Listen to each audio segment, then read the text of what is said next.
بسم الله الرحمن الرحيم وكان عاقبتهما أنهما في النار خالدين فيها وذلك جزاء الظالمين يا أيها الذين آمنوا اتقوا الله ولتنظر نفس ما قدمت لغد واتقوا الله إن الله خبير بما تعملون ولا تكونوا كالذين نسوا الله فأنساهم أنفسهم أولئك هم الفاسقون لا يستوي أصحاب النار وأصحاب الجنة أصحاب الجنة هم الفائزون لو أنزلنا هذا القرآن على جبل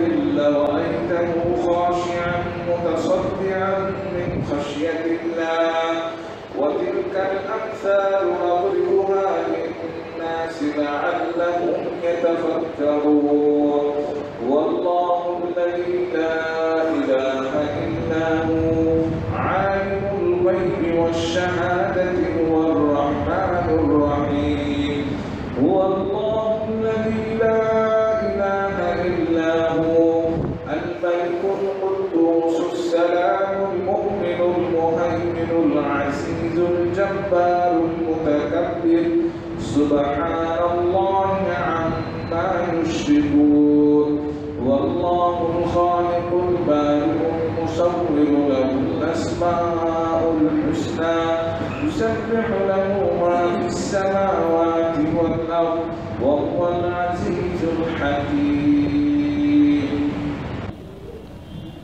আপনাদের মাঝে এখন বক্তব্য রাখবেন জনাব মতিউর রহমান মাদানী সাহেব। السلام عليكم ورحمة الله وبركاته إن الحمد لله نحمده ونستعينه ونستغفره ونعوذ بالله من شرور أنفسنا ومن سيئات أعمالنا من يهده الله فلا مضل له ومن يضلل فلا هادي له وأشهد أن لا إله إلا الله وحده لا شريك له وأشهد أن محمدا عبده ورسوله صلى الله تعالى عليه وعلى آله وصحبه وسلم تسليما كثيرا أما بعد فقد قال الإمام البخاري رحمه الله تعالى حدثنا محمد بن عرعرة قال حدثنا شعبة عن أبي بشر عن سعيد بن جبير عن ابن عباس رضي الله تعالى عنهما قال كان عمر بن الخطاب رضي الله عنه يدني ابن عباس فقال له عبد الرحمن بن عوف إن لنا أبناء مثله فقال إنه من حيث تعلم فسأل عمر بن عباس رضي الله تعالى عنهما عن هذه الآية إذا جاء نصر الله والفتح فقال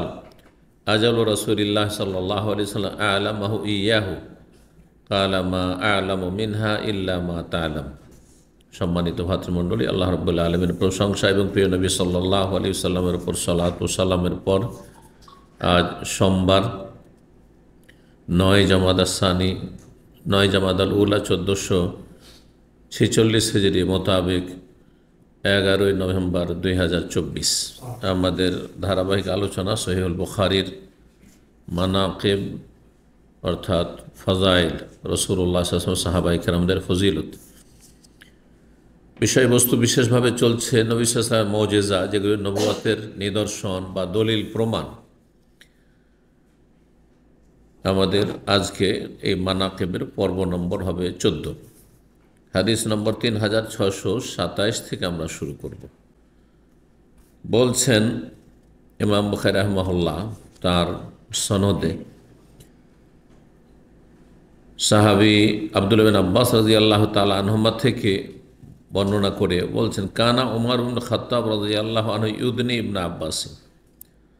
ওমর ইবনে খাত্তাব রাদিয়াল্লাহু তাআলা আনহু আমিরুল মুমিনিন, তার খেলাফত আমলে আব্দুল্লাহ বিন আব্বাস রাদিয়াল্লাহু তাআলা আনহুমাকে খুব কাছে রাখতেন। অথচ আব্দুল্লাহ বিন আব্বাস একজন যুবক ছেলে, অল্প বয়সী। নবী সাল্লাল্লাহু আলাইহি ওয়াসাল্লাম ইন্তেকালের সময় তিনি অল্প বয়সে 12-13 বছর, তার মানে তারপর আবু বকর সিদ্দিক রাদিয়াল্লাহু তাআলা আনহুর জামানা হচ্ছে 2.25 বছর, তাহলে 15-16, তাহলে 16 বছর থেকে 18 বছর এরকম বয়স, বা 20 বছরের ভিতরে, 20 বছরের বেশি না, এই সময়গুলিতে আবদুল্লাহ বিন আব্বাস রাদিয়াল্লাহু তাআলা আনহুমাকে ওমর রাদিয়াল্লাহু তাআলা আনহু তিনি পাশে রাখতেন, খুব পাশে বসাইতেন। তো এই বিষয়টি যারা প্রবীণ মানুষ, বয়োজ্যেষ্ঠ সাহাবায়ে কেরাম, তারা ভালো মনে করতেন না। স্বাভাবিক, এটা একটা সামাজিকতা, আমাদের সমাজেও আছে, তাই না? আমাদের সমাজে মুরব্বীরা বসে আছে বিচার সালিসে অথবা মজলিসে বসে আছে, আর ওই সময় একটা যুবক গিয়ে ও সাহসী করবে না চেয়ারে বসার, হ্যাঁ, দূরে দাঁড়িয়ে থাকবে, না হইলে চোখের আড়ে থাকবে, থাকলো সামনে থাকলো, ওইভাবে না। আমার জীবনে একটু হাস্যকর কথা মনে পড়ে গেল। সেই জন্য গ্রামে বিচার সালিস হইতো, আর দেখতাম যে আমার দাদারা সব, আমার দাদা চাচাতো দাদা আর কি, ওরা সব বিচার টিচারে বসে আছে, আমার আব্বাও আছে, মানে মুরব্বীরা সব বসে আছে। তাই মাদ্রাসার ছাত্র, তখন 12-13 বছর বয়স। তো সবাই দেখছি চেয়ারে বসে আছে, কেউ বেঞ্চে বসে আছে। চিন্তা করতাম যে আমাকে কি করে বসতে বলে না, আমাকে কেন কেউ বসতে বলে না? তা আমি কখন এই পর্যায়ে পৌঁছিব যখন আমাকে এইরকম জায়গায় চেয়ারে বসতে বলবে? তা আমার তখনকার শখ, বুঝতে পারছেন তো? বাচ্চাদের মনে যে কথাগুলি ঘুরে, তার এটা একটি আমার ব্যক্তিগত বিষয়। সুবহানাল্লাহ, অবস্থার পরিবর্তন। তো ইবনে আব্বাস রাদিয়াল্লাহু তাআলা আনহু অল্প বয়সী, তাকে পাশে বসাইতেন। এতে আব্দুর রহমান বিন আউফ রাদিয়াল্লাহু তাআলা আনহু বিশিষ্ট সাহাবী এবং 10 জন জান্নাতে সুসংবাদ প্রাপ্ত, আশারা মুবাশশারা বিল জান্নাহ, তাদের অন্যতম। তিনি একদিন বললেন, যেহেতু তিনি উপদেষ্টা, বিশিষ্ট সাহাবী আর ওমর রাদিয়াল্লাহুর উপদেষ্টা, তো তিনি বললেন যে ইন্না লানা আবনাআন মিসলাহু, আমাদের অনেকের ছেলে আছে, অনেক ছেলে আছে যারা এর বয়সী, তাহলে ছেলের বয়সী আমাদের, আর তাকে আমাদের পাশে, আপনার পাশে বসিয়ে দিচ্ছেন কেন? একে দূরে রাখা দরকার, দূরে রাখার প্রয়োজন, একে কাছে করার কি আছে? যদি সে যদি বসার অধিকার রাখে, বসতে পারে আপনার পাশে, তো আমাদের ছেলেরাও পারে। হ্যাঁ, শুধু আব্বাসের ছেলে আব্দুল্লাহ কেন বসবে? নবী সাল্লাল্লাহু আলাইহি ওয়াসাল্লাম তো ভাই।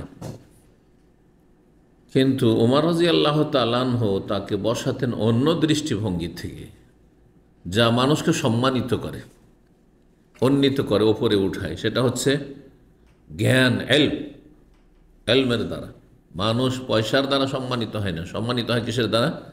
এলমের দ্বারা।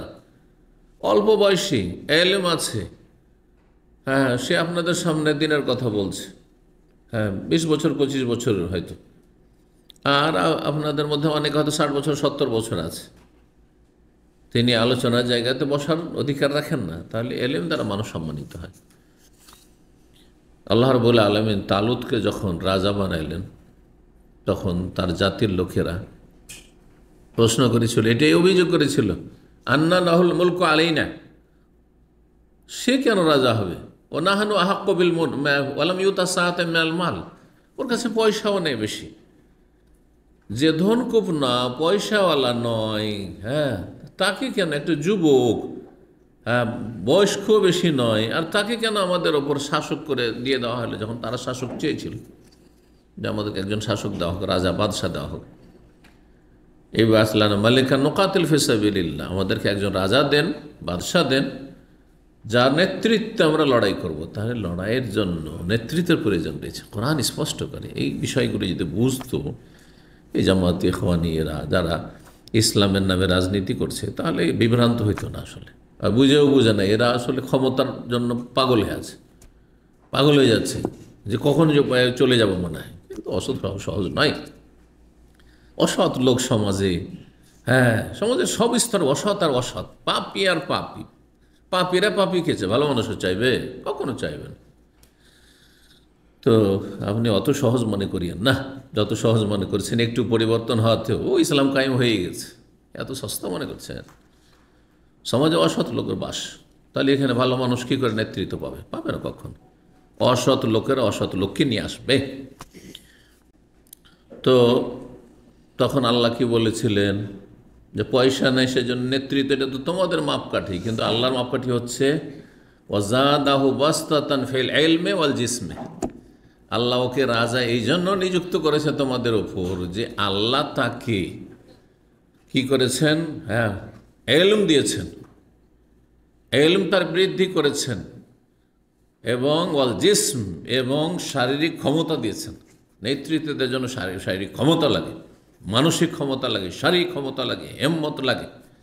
যখনকার যুগে তরবারির লড়াই ছিল আর ঘোড়ার পিঠে লড়াই ছিল, তখন শরীরে ক্ষমতা লাগতো, বীরত্ব লাগতো এবং শক্তি লাগতো। এখন যেহেতু যান্ত্রিক সভ্যতার যুগে ওগুলো প্রয়োজন নেই, তা কিন্তু ব্রেন শক্তি লাগবে, হ্যাঁ, ব্রেন বুদ্ধি লাগবে, হ্যাঁ, বিচক্ষণতা লাগবে। এটা এই শক্তি কাজ করছে আজকাল পৃথিবীতে। তো আর দিনের জ্ঞান লাগবে।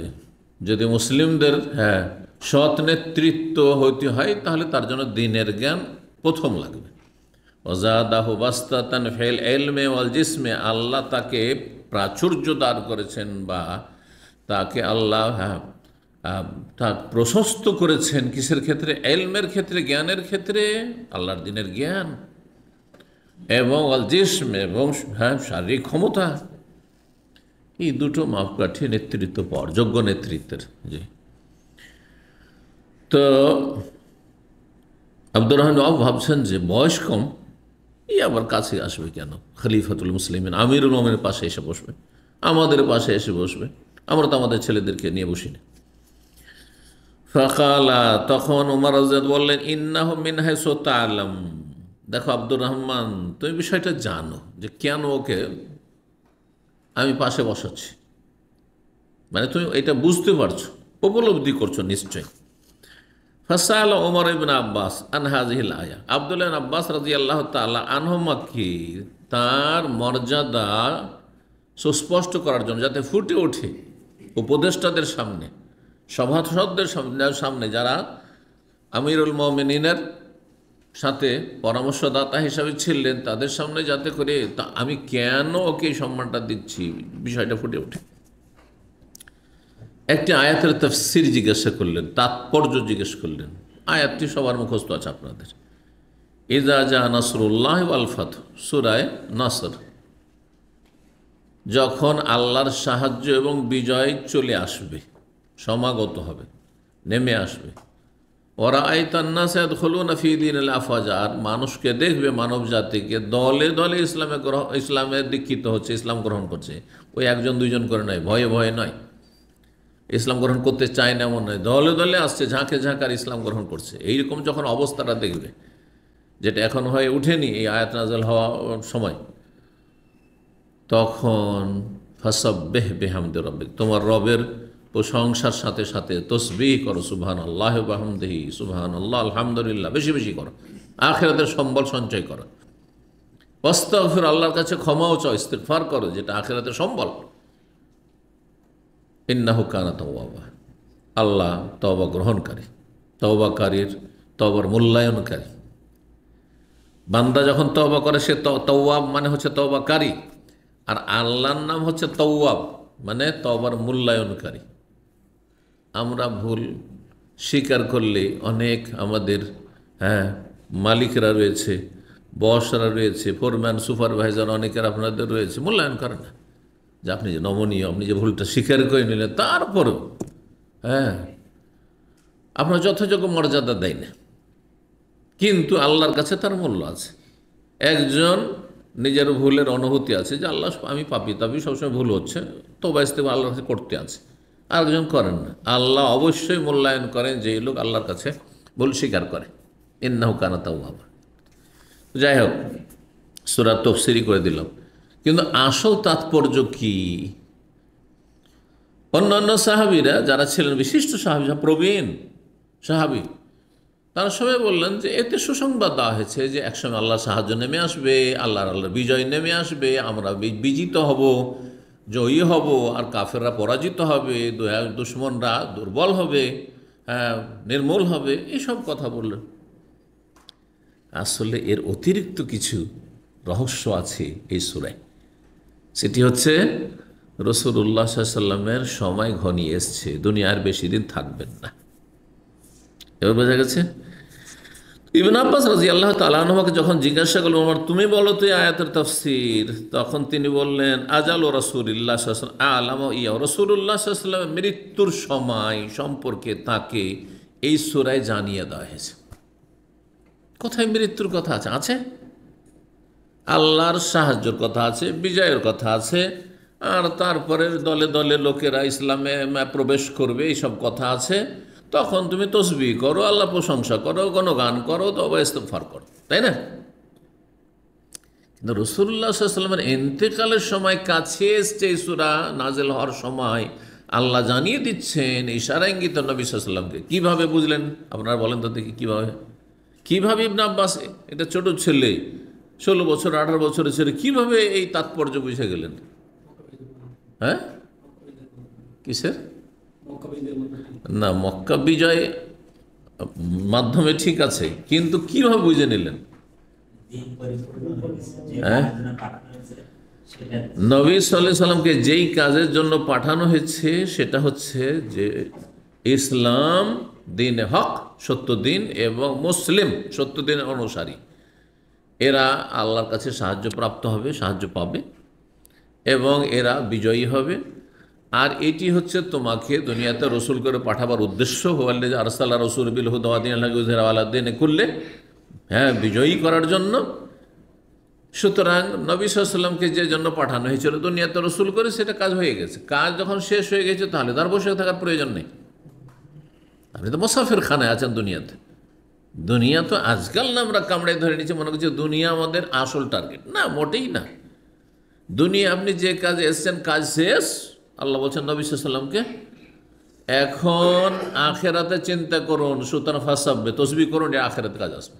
বেহামদে রব্বিক আলহামদুলিল্লাহ বলুন, তো আল্লাহর প্রশংসা গুণগান করুন, হ্যাঁ, জিকির আজকার করুন, এইটা কাজে আসবে। ওয়াস্তাগফির, আল্লাহর কাছে আস্তাগফিরুল্লাহ পড়ুন, হ্যাঁ, ওয়াতুবু ইলাইহি পড়ুন, ইত্যাদি পড়ুন, জিকির আজকার এক কথায় করুন। এটা আখেরাতে সম্বল হবে। এখন আখেরাতের সময় ঘনিয়ে আসছে, বুঝা গেছে? জি, সুবহানাল্লাহ। তখন ওমর রাদিয়াল্লাহু বললেন যে মা আলামিনা, এই আয়াত সম্পর্কে আমি জানি না, ইল্লা মা তান, অতটাই শুধু জানি যতটা তুমি জানো ইবনে আব্বাস। না, তোমার চেয়ে বেশি আমার জানা নেই। তুমি যে তাফসীরটা করলে এতটুকু ওমর রাদিয়াল্লাহু বলছেন, আমিও সেটাই বুঝেছি, এর বেশি অতিরিক্ত আমার কাছে জ্ঞান নেই। এইভাবে অন্যান্য যে উপদেষ্টাগণ রয়েছেন সাহাবাইকে তাদেরকে বুঝিয়ে দিলেন, প্রবীণগণকে রাদিয়াল্লাহু তাআলা আনহুম, যে আমি ইবনে আব্বাস অল্প বয়সী, তারপর কেন পাশে তাকে আমি বসাই। জি, এটা মুজিজার যে অধ্যায়, তার সাথে কি সম্পর্ক? যেটা মুজিজা নবী সাল্লাল্লাহু আলাইহি ওয়াসাল্লামকে জানিয়ে দেওয়া হয়েছে, ইন্তেকালের আগে জানিয়ে দেওয়া হয়েছে তোমার সময় কাছে চলে এসেছে। আমাদের কিন্তু জানা নেই, হয়তো সময় এখনই শেষ, কিন্তু আমাদের কিছুই জানা নেই, তাই না? কিছু জানছেন না, কল্পনাও করতে পারেন যে এত তাড়াতাড়ি। আমার তো এখন বিয়ে হয়নি, আমার তো বয়স হয়নি, আমার তো অনেক আশা আকাঙ্ক্ষা আছে। এদিকে মালাকুল মওত ওত পেতে বসে আছে, আর সময় হয়ে গেছে, রাস্তা পেয়ে গেছেন না, ব্যাস শেষ। আল্লাহু আকবার।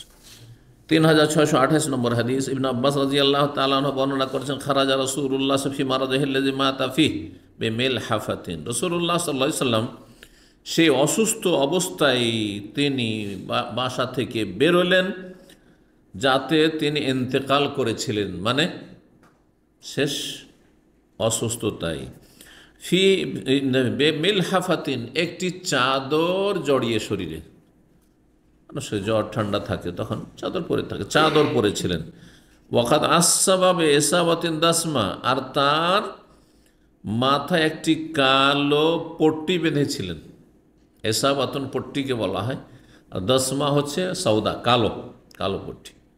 মাথায় ব্যথা করলে হয় মাথা টিপে মানুষ, আর না হলে মাথা বেঁধে রাখে।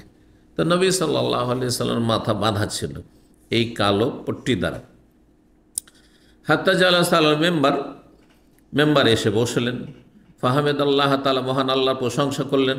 ও আসনা আলাইহি, গুণগান পেশ করলেন, যা ভাষণের শুরুতে নবী সাল্লাল্লাহু আলাইহি ওয়াসাল্লাম করতেন। সুম্মা কাল, তারপর আম্মা বাদ, অতঃপর, আল্লাহর প্রশংসা গুণগানের পর, ফাইন্নান নাস একসুরুন, শোনো, লোকদের সংখ্যা বৃদ্ধি পাবে, ওয়াকিল্লুল আনসার, কিন্তু আনসারীদের সংখ্যা কমতে থাকবে। ভবিষ্যৎবাণী এটি। একটা সময় আসছে আগামী দিনে যে জনসংখ্যা বাড়তে থাকবে, মুহাজিরিনদের সংখ্যা বাড়বে, অন্য যারা নিউ মুসলিম তাদের সংখ্যা বাড়বে, অন্য বংশের, কিন্তু আনসারি যারা ইসলামের সাহায্যে বড় অবদান রেখেছে, যাদের নামই আল্লাহ আনসার দিয়েছেন, আশ্রয় দিয়েছেন, তারা মক্কা থেকে বা যেখান থেকে যারা হিজরত করেছে তাদের সংখ্যা কমে আসবে। হাত্তা ইয়াকুন ফিন নাস বিমানজিলাতিল মাই, এমন তাদের সংখ্যায় স্বল্পতা আসবে যে মানুষের মাঝে তারা খাবারে লবণের মতো হয়ে যাবে। যেমন খাবারে লবণ কতটা থাকে? হ্যাঁ, যদি আপনি 1 কিলো গোস্ত পাক করেন তো লবণ কতটুকু থাকবে? 100 গ্রাম, 50 গ্রাম দেওয়া যাবে, 25 গ্রাম তাও মুশকিল আছে, 10 গ্রামও দেওয়া যাবে না হয়তো, তাই না? 5 গ্রাম দিলে মুশকিল আছে। সামান্য একটু লবণ আর এতগুলি খাবার দেওয়া, ঠিক ওই রকম হয়ে যাবে যে লোক সংখ্যা অনেক বাড়বে অন্যদের, কিন্তু আনসারীদের সংখ্যা কমে আসবে, কারণ তারা বঞ্চিত হবে। যে কোনো জাতি যখন বঞ্চিত হয় তখন দুর্বল হয়ে পড়ে। যে কোনো জাতির উত্থান পতনের ইতিহাসে দেখবেন, এক জাতি অনেক উপরে ছিল, যেন মুসলিমরা, ভারত উপমহাদেশ মুসলিমরা, তারাই নেতৃত্বে ছিল কয়েকশো বছর ধরে, 700-800 বছর ধরে, এবং তারা সবচেয়ে বেশি ধনী, সচ্ছল ছিল, সুখী ছিল। আর অন্যরা যারা সংখ্যাগরিষ্ঠ এখনও হিন্দু অথবা অন্যরা, তারা না নেতৃত্ব ছিল, না তারা শক্তিশালী ছিল, সংখ্যা ছিল কিন্তু শক্তিশালী ছিল না। কিন্তু আজকে দেখেন শিক্ষা দীক্ষায় যে মুসলিমরা নেতৃত্ব দিয়েছে 800 বছরে, তারা শিক্ষা দীক্ষায় সবচাইতে পিছিয়ে আছে ওদের তুলনায়। তারপরে আর্থিক দিক থেকে অভাবের শেষ নেই, দারিদ্র্যের শেষ নেই। সুবহানাল্লাহ। এইটি হচ্ছে আল্লাহ সুন্নাতুল্লাহ। আল্লাহ মুসলিমদের ফিরে আসার তৌফিক দান করুন। মানুষের পাপের কারণে এইসব হয়েছে। জি, ইসলাম ধর্মকে শিরকের সাথে বদলে দিল। হ্যাঁ, কবর মাজার পূজা শুরু করলো, পীর পূজা শুরু করলো। জি, এই ভারত উপমহাদেশে মাজার পূজা আর পীর পূজা ছাড়া ইসলামই হইতে পারে না। যার পীর নেই তার পীর শয়তান, এটা হচ্ছে ভারত উপমহাদেশের ইসলাম। তো যাদের ইসলাম হবে, যার পীর নেই তার পীর শয়তান, এই রকমের গুমরাহি কুফরি কথা, তাদের কি করে আল্লাহ সম্মানিত করবেন? কি করে আল্লাহ শক্তিশালী করবেন? কেন কাফেরদের গোলামি করতে হবে না? উপায় আছে? কোনো উপায় নেই। ফামান ওয়ালিয়া মিনকুম শাইআন, সুতরাং শাসকদেরকে সম্বোধন করে নসিহত করেছেন নবী সাল্লাল্লাহু আলাইহি ওয়াসাল্লাম, তোমাদের মধ্যে কেউ যদি নেতৃত্ব পায়, ইয়াদুররু ফিহি কওমান, যে নেতৃত্ব পাওয়ার পরে যে কোনো জাতির ক্ষতি সাধনও করতে পারবে, ওয়ায়ানফাউ ফি আখারিন, আর কারো উপকারও করতে পারবে। কারণ যারা নেতা, তার ইচ্ছা করলে মানুষকে উদ্ধার করে দিতে পারে, আর ইচ্ছা করলে মানুষকে মাটিতে মিশিয়ে দিতে পারে। এইটাই হচ্ছে নেতৃত্ব, ক্ষমতার বল। আর ক্ষমতার অপব্যবহার অধিকাংশই করে থাকে, ক্ষমতার সদ্ব্যবহার কয়জন করে থাকে? ফালিয়াকবাল মিন মুহসিনিহিম, সুতরাং তোমাদেরকে উপদেশ দিচ্ছি, আনসারীদের যারা ভালো মানুষ, তাদের ভালোটা সাদরে গ্রহণ করিও, মূল্যায়ন করি। ওয়াতাজাওয়াজ আন মুসলিম, আর আনসারীদের মধ্যে কেউ যদি মন্দ করে তো তাদেরকে উপেক্ষা করিও, মানে ক্ষমার দৃষ্টিতে দেখি। এটা হচ্ছে ভালো আচরণ, যে মানুষ যদি ভালো করে তো মূল্যায়ন করে না, কেউ যদি খারাপ করে দোষ ত্রুটি থাকবে, কিছু ধানে কিছু চিটা থাকবেই, যতই ভালো ধান হোক না কেন, ভালো ফসল হোক, কিছু তো চিটা থাকবেই। সুতরাং যখন দেখছেন যে তাদের মধ্যে কল্যাণ অনেক বেশি রয়েছে, এই জাতির ইসলামের এর ওপর বড় অবদান রয়েছে ইসলামের ক্ষেত্রে, ইসলামের খেদমতে, সুতরাং তাদের ভুল ত্রুটিগুলো উপেক্ষা করবেই। ফাকানা যালিকা আখির মাজলিস, এটি ছিল নবী সাল্লাল্লাহু আলাইহি ওয়াসাল্লাম সর্বশেষ মজলিস, যে মজলিস উপদেশ দিয়েছিলেন, ভাষণ দিয়েছিলেন। জালাসা ফিহি নবী সাল্লাল্লাহু আলাইহি ওয়াসাল্লাম সাহাবায়ে কেরামদের সাথে মসজিদে নববীতে বসেছিলেন। 3629 নম্বর হাদিস বর্ণনা করেছেন আবু বকর রাদিয়াল্লাহু তাআলা আনহু, বলছেন, আখরাজান নবী সাল্লাল্লাহু আলাইহি ওয়াসাল্লাম আল হাসান, একদিন নবী সাল্লাল্লাহু আলাইহি ওয়াসাল্লাম তার সাথে হাসানকে নিয়ে বেরোলেন। হাসানকে বাড়ি থেকে নিয়ে মসজিদে নববীতে বেরোলেন। ফাসায়েদা বিহিল মেম্বার, তাকে নিয়ে মেম্বারে চাপলেন, মেম্বারে উঠলেন। নবী সাল্লাল্লাহু আলাইহি ওয়াসাল্লাম মেম্বারে কেন বসতেন বা দাঁড়াতেন? ভাষণ দেওয়ার জন্য। আর ভাষণের নামই খুতবা। খুতবা মানে আরবিতে হইতে হবে, আর ভাষণ মানে বাংলাতে হইতে হবে। এগুলো তো আমাদের দেশীয় কথা, বেদাতি কথা। খুতবা মানে ভাষণ, আর ভাষণ মানে খুতবা। জি। তো মেম্বারে চললেন, আর তারপরে বলে ইবনে হাজা সাইয়্যিদুন, আমার এই সন্তান, আমার এই ছেলে সরদার হবে, নেতা হবে।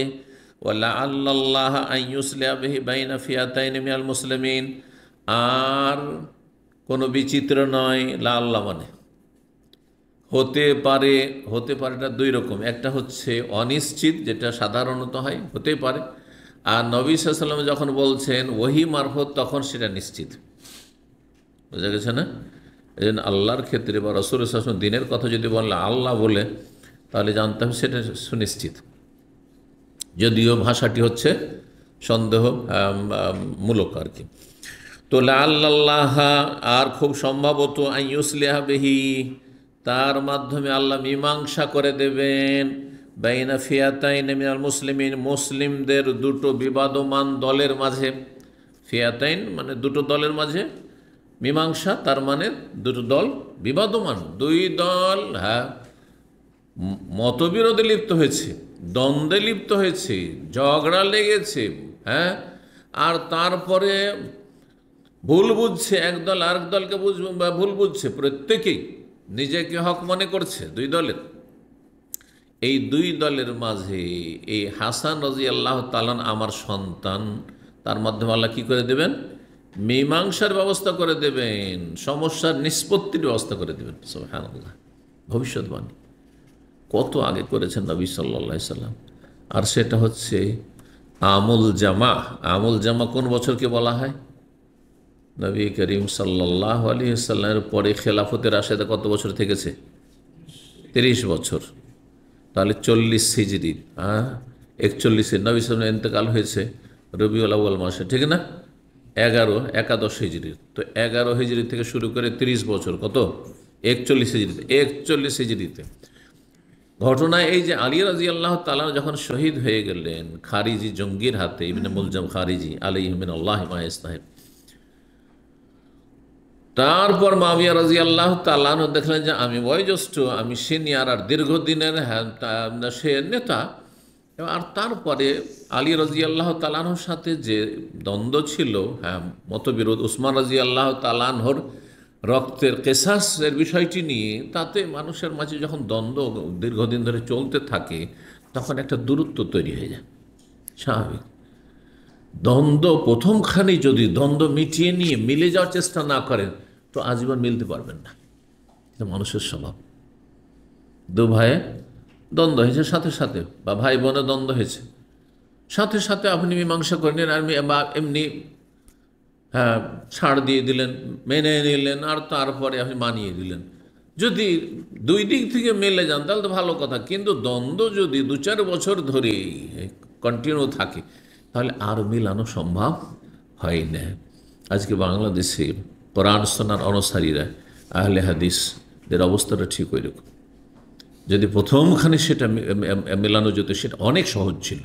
কিন্তু এখন দীর্ঘদিন পরে, দীর্ঘদিনের ভিন্ন ভিন্ন নেতৃত্ব, আর তারপরে মেলাবার জন্য আপনি চেষ্টা করবেন। চেষ্টা করতে কোনো দোষ নাই, কিন্তু চেষ্টাতে ব্যর্থতারই সম্ভাবনা বেশি। জি, আল্লাহ তৌফিক দান করুন। তো মুআবিয়া রাদিয়াল্লাহু তাআলা আনহু যখন দেখলেন যে আলী রাদিয়াল্লাহু তাআলা আনহু দুনিয়া থেকে চলে গেলেন, এখন আমার চাইতে সিনিয়র নেতা তার কেউ নেই, সুতরাং এখন খলিফা হওয়ার হকদার আমি। কিন্তু মুসলিমরা খলিফা বানিয়েছেন কাকে? হাসান রাদিয়াল্লাহু তাআলা আনহুকে। হাসান রাদিয়াল্লাহু তাআলা, হাসান তো বয়সে মুআবিয়ার চাইতে ছোট, এবং নেতৃত্বে প্রথম এসেছেন, খলিফার ছেলে। তো অবশ্যই তিনি খলিফার রাশেদ, এতে কোনো সন্দেহ নেই। কিন্তু এই ফাটল আর সেরে গেল না। মুআবিয়া রাদিয়াল্লাহু তাআলা আনহু তখন জানা খলিফা আমি, হাসান হবে না, আমিও। আর তার পিছনে অনেক সংখ্যক লোকেরা, বিশেষ করে শাম দেশ পুরোটাই, কারণ শাম দেশে দীর্ঘদিন নেতৃত্বের কারণে মুআবিয়ার একটা প্রভাব হয়ে গেছে সেখানে। তো সেই সময় হাসান রাদিয়াল্লাহু 6 মাস থাকলেন খেলাফতে আব্বার পরে, আর চিন্তা করলেন যে আমি যদি খেলাফতে, আমাকে ঠিক আছে খলিফা রাখতে চায় দেশবাসী সবাই, আমি যদি থেকে যাই তাহলে এই মুসলিম জাতিতে ফাটল থেকেই যাবে, আর এই দ্বন্দ্ব আরও বাড়তে থাকবে, আর কত যে কলহ আর হবে, আর রক্তপাত হইতে পারে। যার ফলে তিনি বললেন যে আমি আর খলিফা থাকবো না। সবাই বলে না, থাকতে হবে না, আমি খেলাফত নিব না, আমি আর এইতে যাবই না, আমি এই ক্ষমতার ফিল্ডে আমি যাবই না, ছেড়ে দিলেন। মুআবিয়া রাদিয়াল্লাহু তাআলা আনহুকে নিজেই প্রস্তাব করলেন যে আপনি খেলাফত নিয়ে নেন, আপনাকে অনেকে চাইছে, হ্যাঁ আমাকে অনেকে চাইছে, কিন্তু আমি আমার খেলাফত চাই না, আপনাকে সারেন্ডার করে দিয়ে দিলাম। সুবহানাল্লাহ, এইরকম ইখলাসের লোক পাবেন কোথায়? ছোট্ট একটা যদি সংগঠন করেন, হ্যাঁ কয়জন ভলেন্টিয়ার তৈরি করেন, তাতেই ভলেন্টিয়ার প্রধান হওয়ার জন্য উৎসুক হয়ে বসে আছে যে আমি 1 নম্বর হইতে পারছি কিনা, না 2 নম্বর হইতে পারছি কিনা, আমার কতটা মূল্যায়ন হচ্ছে। কোথায় ইখলাস, কোথায় ইখলাস? হাসান রাদিয়াল্লাহু তাআলা আনহুর এই ইখলাস, এই কুরবানি, হ্যাঁ যে আমার কোনো স্বার্থ নেই, ছেড়ে দিলাম খেলাফত। অথচ ইচ্ছা করলে তার পক্ষে যারা ছিল তাদের সংখ্যা তুলনামূলক বেশি ছিল, মুআবিয়া রাদিয়াল্লাহু পক্ষের লোকের চাইতে বেশি ছিল, কিন্তু তার ফিতনা ফাসাদ হইতে পারে। 2 দলে মুসলিম উম্মাহ ভাগ হয়ে গেছে, মুসলিম জাতি ভাগ হয়েছে, মুসলিম বিশ্ব ভাগ হয়ে গেছে। তখনকার খেলাফত একটি খেলাফত, তখন এই নয় যে ছোটো ছোটো ছোটো ছোটো দেশ যা ব্রিটিশ করে দিয়ে চলে গেছে, এভাবে ডিভাইড অ্যান্ড রুল, ক্ষুদ্র ক্ষুদ্র দেশে ভাগ করে দিয়ে চলে গেছে। একটি খেলাফত, একটি দেশ।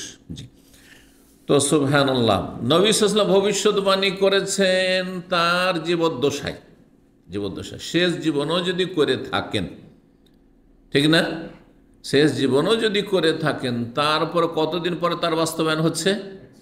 41 হিজরিতে গিয়ে আমল জামা, ঐক্য আসছে। এতদিন দীর্ঘদিন আলী রাদিয়াল্লাহু জামানায় একমত হতে পারল না, দুই ভাগ হয়ে থেকে গেল মুসলিম জাতি। তারপরে ঐক্য আসলো, আর তারপরে দীর্ঘ 20 বছর খলিফা থাকলেন মুআবিয়া রাদিয়াল্লাহু তাআলা আনহু। বড় কৌশলের সাথে, বড় হিকমতের সাথে বড় শান্তি প্রতিষ্ঠা হলো, আর ইসলামের অনেক খেদমত হয়েছে, অনেক জিহাদ হয়েছে, বিজয় হাসিল করেছে মুসলিমরা। জি, ইউরোপের বর্ডার পর্যন্ত ইসলাম পৌঁছেছে সেই যুগে। তো যাই হোক, নবী সাল্লাল্লাহু আলাইহি ওয়াসাল্লাম ভবিষ্যৎবাণী করছে আমার এই ছেলে নেতা, সর্দার, হ্যাঁ দুনিয়ার নেতা, আখিরাতের নেতা। আসল নেতা হচ্ছে জান্নাতের নেতা, সৈয়দুশ শাবাব আহলি জান্নাহ, জান্নাতের যুবকদের, হ্যাঁ তিনি সর্দার হবেন, নেতা হবেন। জি, এবং তার মাধ্যমে আল্লাহ বিবাদমান 2 বিশাল বড় 2 মুসলিম দল যা আপসে যুদ্ধে লিপ্ত, দ্বন্দ্বে লিপ্ত, তাদের মাঝে মীমাংসা করে দেবেন। তাহলে মীমাংসার জন্য কেউ যদি উদ্যোগ নিতে পারে, কারো যদি ভূমিকা থাকে, তো এটা অত্যন্ত প্রশংসনীয়। জি, নবী সাল্লাল্লাহু আলাইহি ওয়াসাল্লাম মুআজ্জাজ ভবিষ্যৎবাণী। 3630 নম্বর হাদিস বর্ণনা করেছেন আনাস বিন মালিক রাদিয়াল্লাহু তাআলা বলছেন আন্নান্নাসান্না আজাফ, নবী সাল্লাল্লাহু আলাইহি ওয়াসাল্লাম মুতার যুদ্ধের বছর। মুতার যুদ্ধ কখন হয়েছিল, কোন সালে, কে বলতে পারে? সিরাতুন নবী যে শুনেছে আমার আলোচনা 110টি, তার মধ্যে মুতার যুদ্ধ বলে একটা পর্ব আছে। কেউ বলতে পারলে হাত তুলবে।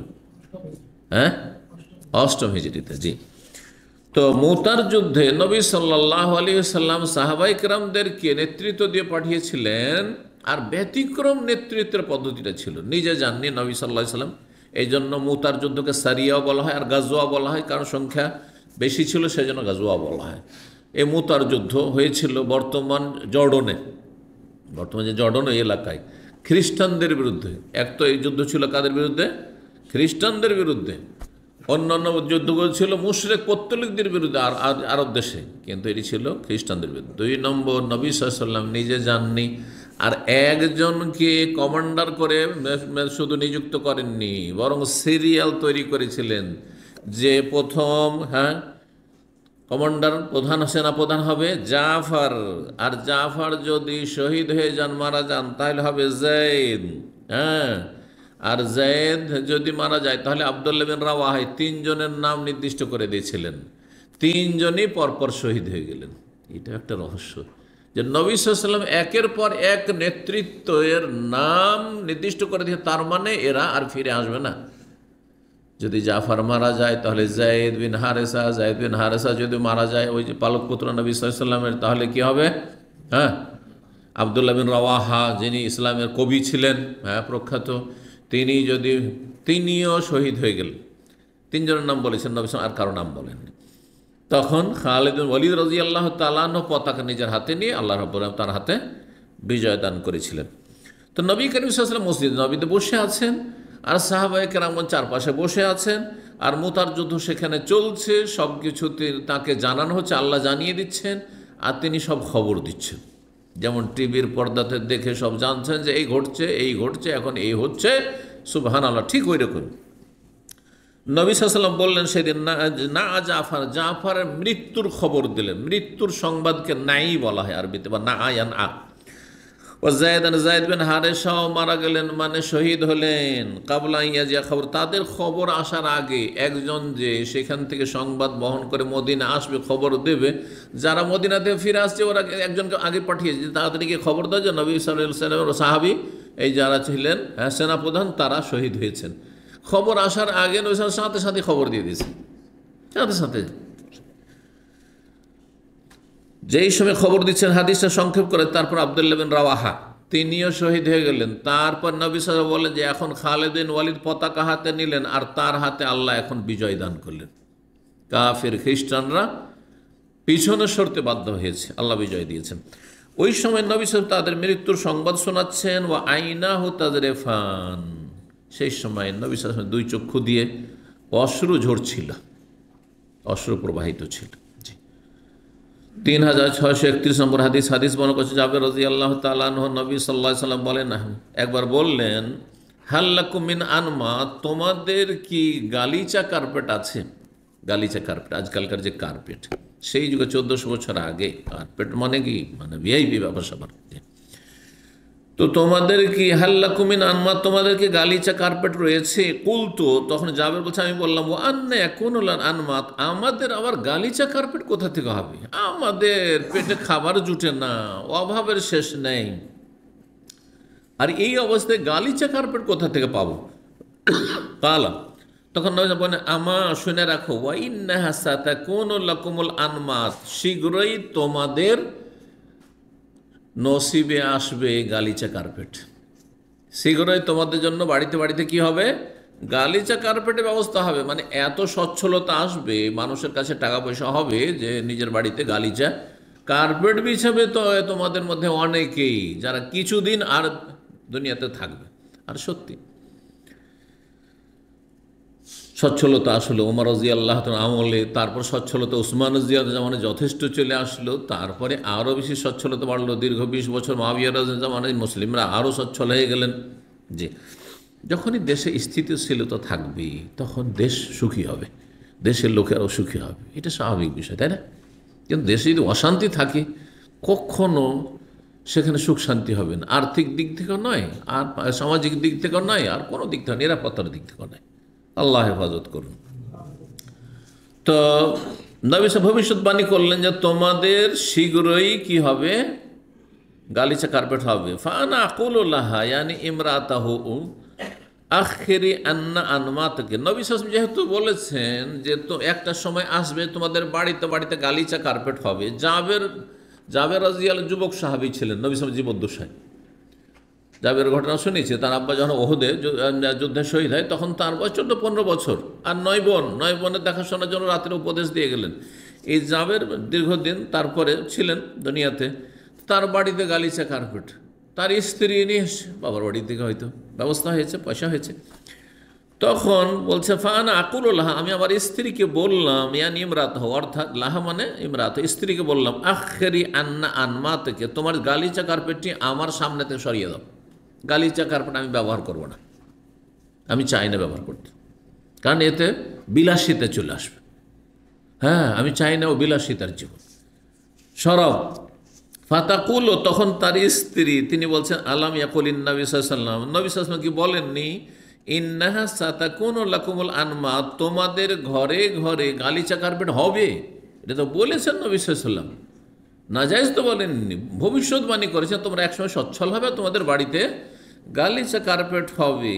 আফা আদাওহা, তো নবী সাল্লাল্লাহু ভবিষ্যৎবাণী করে সেই জন্য গালিচা কার্পেট ছেড়ে দেবো, বাড়ি থেকে বের করে ফেলে দেবো, অথবা কাউকে দিয়ে দেবো, আমরা ব্যবহার করতে পারবো না? নাজায়েজের তো এটা দলিল না। এই জন্য আমি যখন কিয়ামতের লক্ষণগুলি বলি তখন প্রায় আমি বলি, এর আগে বলেছি আলোচনাতে, যে কিয়ামতে যেগুলো লক্ষণ সেগুলি সবগুলি নাজায়েজও না, আবার সবগুলি জায়েজও না, কিছু জায়েজ আর কিছু ভালো জিনিসও আছে। হ্যাঁ, কিয়ামতের লক্ষণে ভালো জিনিস, মুসলিমরা সচ্ছল হবে ইত্যাদি ইত্যাদি। কিন্তু ফিতনা লিপ্ত হবে, দিন হারিয়ে ফেলবে, ইসলামের নামটাই শুধু থেকে যাবে, কোরআনের জ্ঞান থাকবে ইত্যাদি ইত্যাদি। ভালো না খারাপ? খারাপ। 3632 নম্বর হাদিস বর্ণনা করেছেন আব্দুল্লাহ মাসউদ রাদিয়াল্লাহু তাআলা আনহু, বলছেন ইনতালাক সাদ বিন মুআয। বড় সুন্দর একটি ঘটনা শুনেন। সাদ বিন মুআয রাদিয়াল্লাহু তাআলা আনহু ছিলেন মদিনার আনসারীদের সরদার। তিনি কোথায় গেলেন? মুতামিরান, ওমরা করতে গেলেন। আর তারপরে বলছে ফানাজালা আলা উমাইয়া বিন খালাফ ইবনে আবি সাফওয়ান। তারপরে গিয়ে উমাইয়া বিন খালাফ, আবু সাফওয়ানের বাবা উমাইয়া বিন খালাফ, যে মক্কার নেতা, বড় একজন নেতা ছিল কাফের, তার বাড়িতে তিনি অবতরণ করেন। কারণ তার সাথে বন্ধুত্ব ছিল, যদিও সে কাফের, কিন্তু তার সাথে বন্ধুত্বের খাতিরে কার বাড়িতে গিয়ে থাকে? মক্কা তো সবাই কাফের, তো কাফেরদের বাড়িতে যার যার সাথে আত্মীয়তা আছে অথবা একটা খাতির আছে, তার বাড়িতে গিয়ে অবস্থান করতো। তো ওমরায় গিয়ে সাদ বিন মুআয রাদিয়াল্লাহু তাআলা আনহু তার বাড়িতে অবতরণ করলেন। ওয়াকানা উমাইয়া ইযান তালা ইকলাস শাম। উমাইয়াও ঠিক ওই রকমই এই সুযোগ নিত, যখন শাম দেশে ব্যবসা বাণিজ্যের জন্য যেত, তো মদিনার পথ হয়ে যেত, তো মদিনায় যখন অবতরণ করত, তখন এই সাদ বিন মুআয আনসারীদের যে সর্দার নেতা, তার বাড়িতে অবস্থান করত। আর এটা তো মানুষের পরম্পরা, অভ্যাস চলে আসছে, যে একদিন খেলে আর একদিন খাওয়াইতে হবে। কারো ঘরে যদি আপনাকে খাতির পেতে হয়, আপ্যায়ন পেতে হয়, তাহলে আপনাকে আপ্যায়ন করতে হবে। আর এটাই করে মানুষ, বেশিরভাগ লোকেরা, যে যার কাছে খেতে পায় তাকে খাওয়ায়।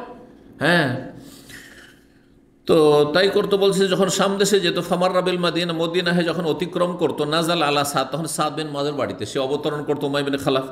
ফাকালা উমাইয়া সাদ, উমাইয়া তখন সাদ বিন মুআযকে বলছে, আলা শোনো, ইনতাজির, তুমি এই সকাল সকাল এখন করিও না, উমরা করিও না, কারণ এখন আমাদের কাফের নেতারা বসে আছে, বিশেষ করে আবু জাহেল বসে আছে, ঝামেলা দিয়ে দেবে তুমি। তার মানে সাদ বিন মুআয কি হয়ে গেছেন? ইসলাম গ্রহণ করে। এখন মক্কা বিজয় হয়নি, মক্কা বিজয়ের তো সমস্যা ছিল না, তার বরং বদরও হয়নি, কারণ বদরে আবু জাহেল ধ্বংস হয়ে গেছে, নিহত হয়েছে। তো তাহলে তার আগেই ছিল এটা। বলছেন উমাইয়া বলল সাদকে, আলা শোনো, ইনতাজির, তুমি একটু অপেক্ষা করো, হাত্তা ইযান তাসাফান নাহার, যখন দুপুর হয়ে যাবে, দিনের মাঝামাঝি হয়ে যাবে। ইনতাসাফা মানে নুসফ থেকে, নিসফ যেটা নুসফ বলছেন আপনারা, যখন দিনের দুপুর হয়ে যাবে। ওয়াগাফালান নাস, আর তখন মানুষরা তখন একটু উদাসীন হয়ে যাবে, মানে অত এদিক ওদিক কে আসছে না আসছে, এত রোদ্রে বাইরে বেরোবে না, সবাই ঘরের ভিতরে গরমে ঢুকে পড়বে আরাম বিশ্রামের জন্য। ইনতালাক্তা, তখন তুমি যাবে আমার বাড়ি থেকে, ফাতুফতা, তারপরে বাইতুল্লাহর তওয়াফ করবে, যাতে কাফেরদের নজরে না আসো। ফাবাইনা সাদুন ইয়াতুফু, সাদ বিন মুআয রাদিয়াল্লাহু তাআলা আনহু তওয়াফ করতে লাগলেন। এজা আবু জাহাল, হঠাৎ করে আবু জাহাল দেখে ফেলেছে। ফাকালা, তখন সে বলছে, মান হাযাল ইয়াতুফু বিল কাবাতে, এই লোকটি কে? কাবায় তওয়াফ করছে, কারণ বাইরের লোক। আর এ হচ্ছে আবু জাহাল, হচ্ছে মক্কার নেতা। ফাকালা সাদ, তখন সাদ তো আর তার ইমানি জজবা, ইমানি শক্তি, সে নীরব থাকে। আনা সাদ, আমি সাদ বিন মুআয, সাদ, মদিনা থেকে এসছি। ফাকাল আবু জাহাল তখন বলে উঠলো, তাতুফু বিল কাবাতে আমিনান, তুমি কাবায় নিরাপদ তুমি তওয়াফ করছো, এই সাহস করেছো। ওয়াকাদ আওয়াইতু মুহাম্মাদান ওয়া আসহাব, অথচ তোমরা মুহাম্মদ এবং তার সাথী সঙ্গীদেরকে মদিনায় আশ্রয় দিয়েছো, এই অপরাধ করেছো। তার কাছে সেটি অপরাধ। জি। ফাকাল নাম, সাদ বলছে, আশ্রয় দিয়েছি, তাতে কি হলো, কি করবে তুমি? ফাতালাহায়া বাইনাহুমা, আপোষে দুইজনের ঝগড়া, তর্ক বিতর্ক শুরু হয়ে গেল। তালাহা মানে হচ্ছে ঝগড়া করা, আপোষে ঝগড়া শুরু হয়ে গেল, তর্ক বিতর্ক শুরু হয়ে গেল, বাক বিতণ্ডা। ফাকালা উমাইয়া লে সাদ, তখন উমাইয়া কিন্তু আছে, কাছে আছে, যেহেতু তার মেহমান। উমাইয়া সাদ বলছে, লা তারফা সাওতাকা আল আবিল হাকাম, তুমি উচ্চস্বরে জোরে কথা বলিও না, এই আবুল হাকাম, এই যত বিচার সালিশ হয় সব এই করে।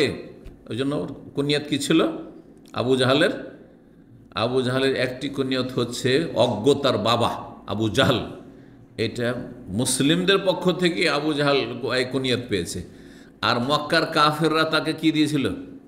আবুল হাকাম, মানে বিচারের বাবা, বিচার সালিসের বাবা। আর এটা হচ্ছে মাপকাঠি। কুফরি শক্তি তাদের যে বড় বড় প্রাইজগুলো কাকে দেয়? ইসলামের খেদমতে। আর খালেস মুসলিমকে অনেকে ভাবে যে এই প্রাইজ পেয়েছে তার মানে আমাদের গর্ব। আসলে এগুলো কিছু না। প্রাইজটা যে কোথা থেকে আসে আর কিসের মাপকাঠিতে আসে এগুলো বোঝারও একটা ক্ষমতা থাকতে হবে। তো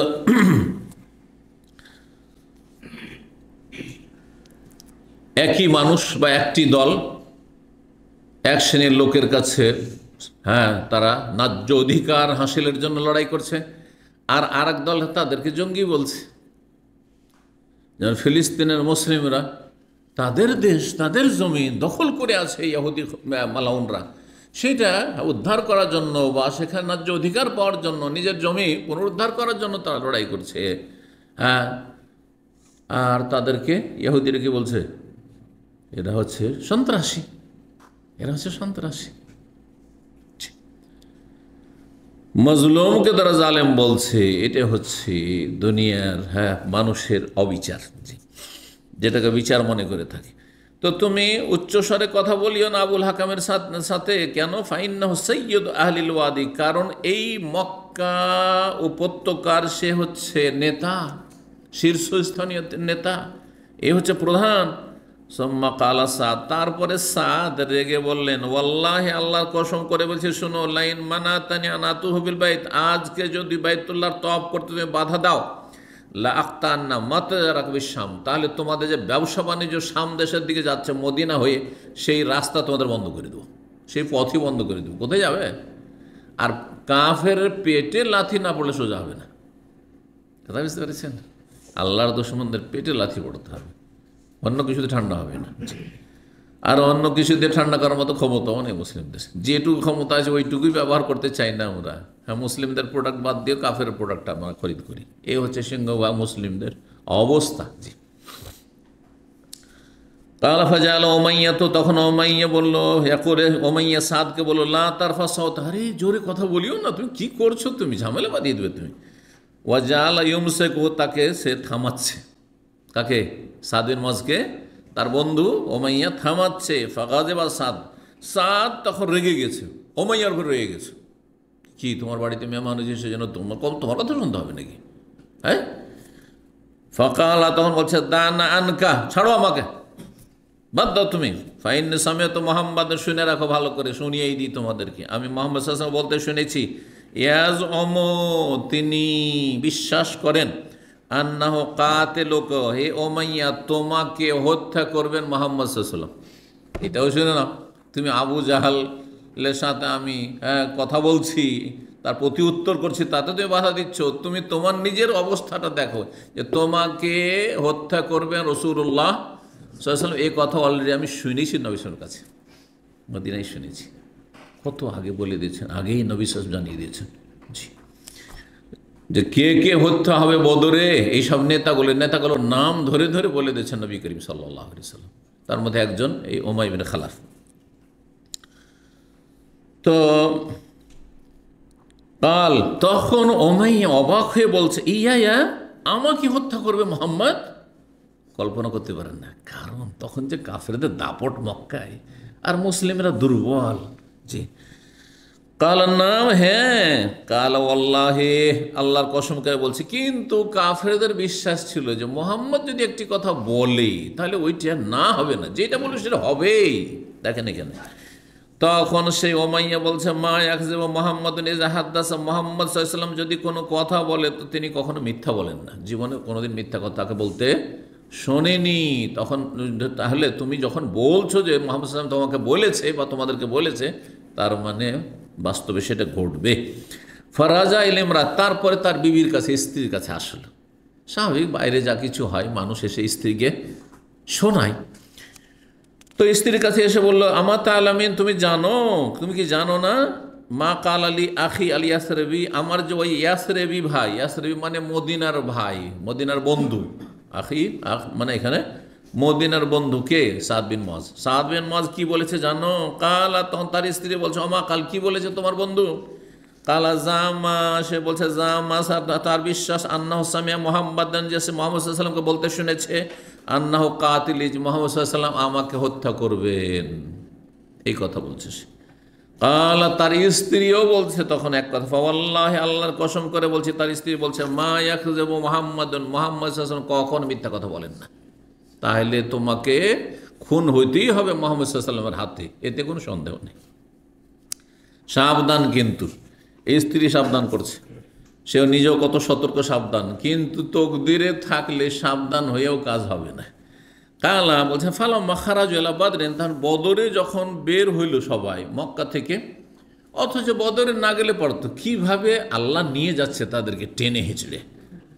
কারণ যেই জন্য প্রথম বেরিয়েছিল সেটা হচ্ছে তাদের কাফেলার মাল সামান উদ্ধার করা। তো কাফেলা তো আবু সুফিয়ান চলে এসছে, মুসলিমদের হাত ছাড়া হয়ে গেছে, এগিয়ে চলে এসছে অন্য রাস্তা ধরে, বড়ই চালাকের সাথে, বড়ই চালাক চতুর ছিল আবু সুফিয়ান, তো সে নিয়ে চলে এসছে।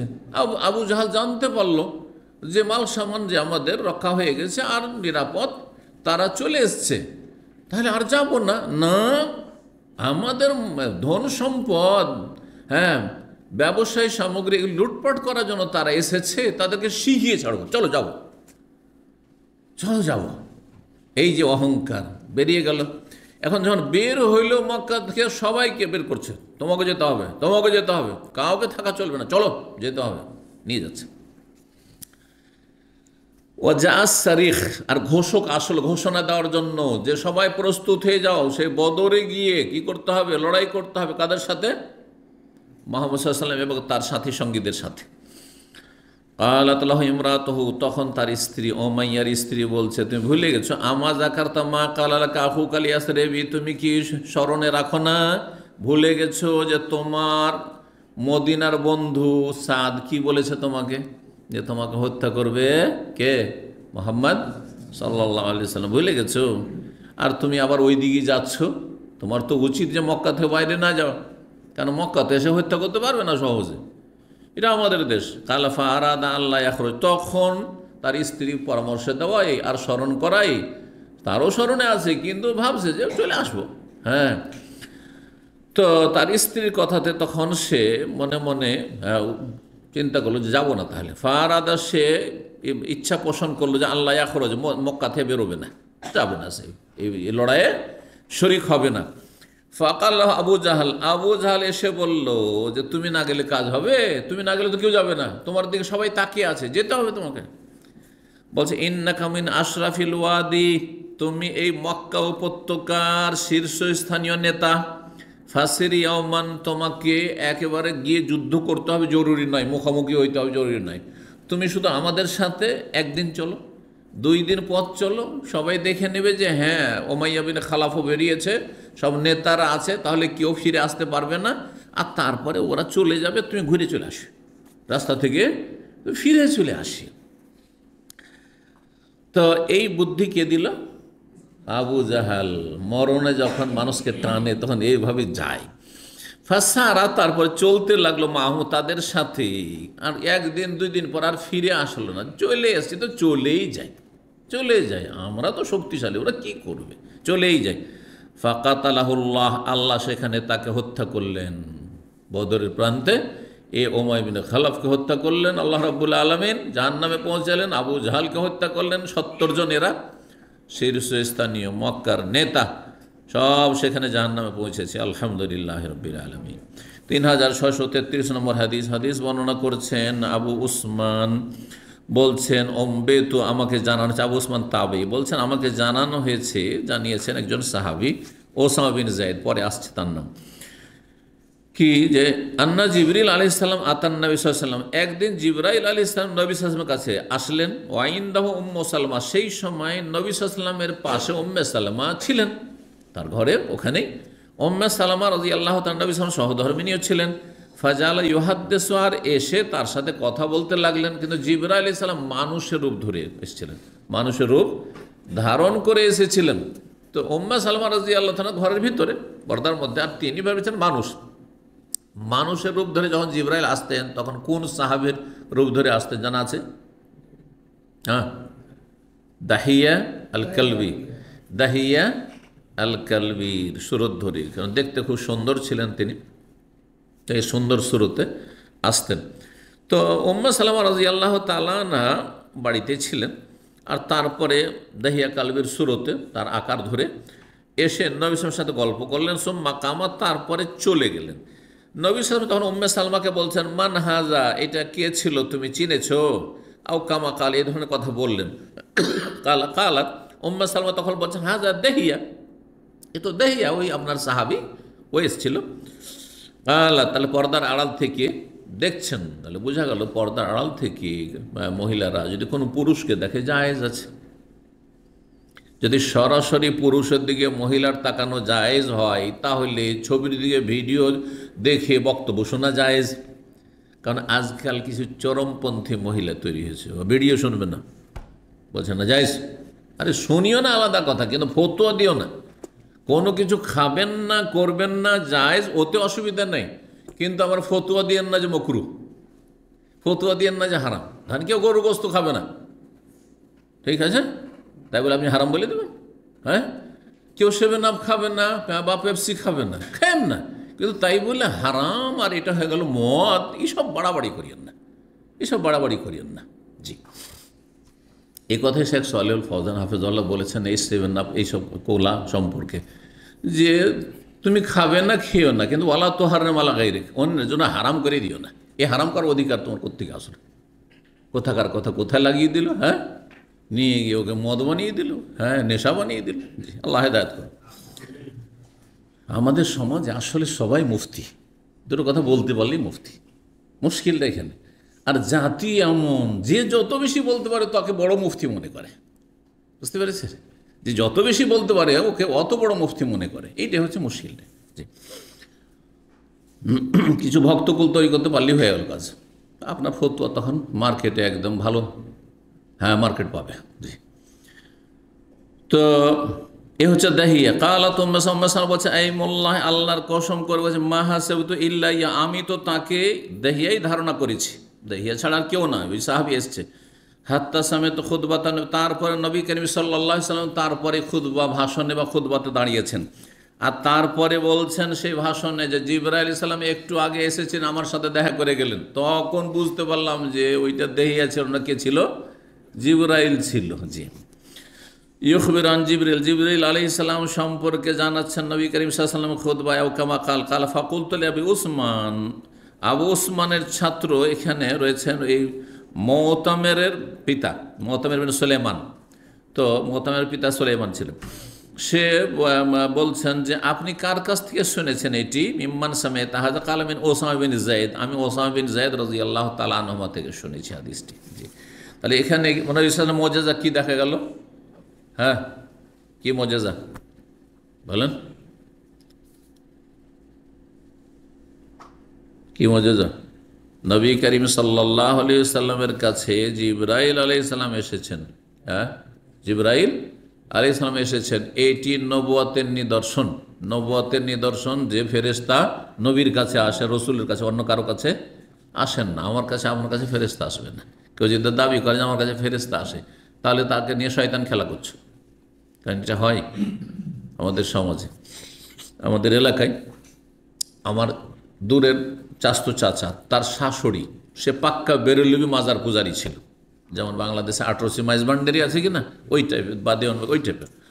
তো যেহেতু আমার চাচাটা আবার আহলে হাদিস বংশের, বিয়ে করেছে ওই বেরেলভি বংশের। আমাদের সমাজে অত তমিজ টমিজ নেই, একটু ভালো সুন্দরী পেলে এবার পয়সা টয়সা থাকলেই বিয়ে করে ফেললে, এরকম করছে। তো যাই হোক, তো সে, আমি সম্ভবত তখন মদিনা আসিনি অথবা এসেছিলাম, মদিনার ছাত্র, ঠিক মনে পড়ছে না, কিন্তু মদিনা থেকে ফাঁস করিনি তখন। তো গেলাম বাড়িতে, তো চাচা আবার মিলিটারিতে চাকরি করতো। ওই চাচা রাহমাহুল্লাহ মারা গেছে। শ্রীলঙ্কার সাথে ওই যে এলটিটিদের সাথে যুদ্ধ চলতো না, তামিল টাইগারদের সাথে, ওই সময় মারা গেছে। আল্লাহ রহম করেন, নামাজি মানুষ ছিল, অল্প বয়সে, একটি শুধু মেয়ে ছিল, মারা গেছে। তো সে বলল যে আমার শাশুড়ি তো একবারে শিরক কুফরি করে, আল্লাহ ছাড়া অন্যকে স্পষ্ট ডাকে, গায়রুল্লাহকে ডাকে, বাবাদেরকে ডাকে।